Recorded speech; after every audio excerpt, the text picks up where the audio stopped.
oyunlarda табыс тауып жүреді деп естіген. Ол бәрін қарап отырамыз. Ал енді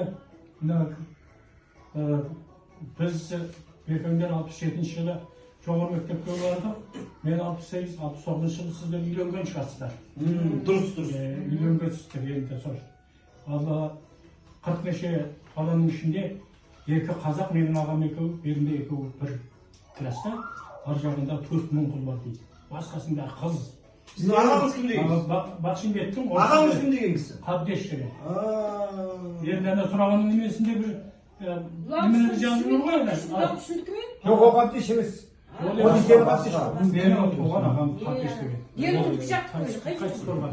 Ұлғындық ме? Елғұндық ме?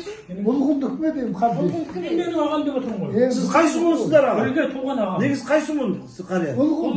Ұлғын базар қолы. Ал енді ұрпақ өзі жоқ болса да ұрпағын жасайды. Өзіні разы қылмай, тірі баймайды дейді. Деп бүгін ортамызда жоқ болса да ол кісінің атын шулатып біраз аунатып тастадық. Өтірік шындығын айттық.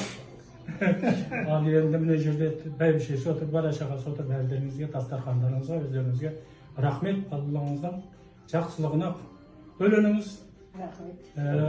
Bismillah, Құдайым жарылқасын, дендеріңізге сауап берсін, бастарыңызға амандық берсін, кең пейіл берсін, кетпес ырыс берсін. Алларыңыздың қызығын бөліп отыра беріңіз.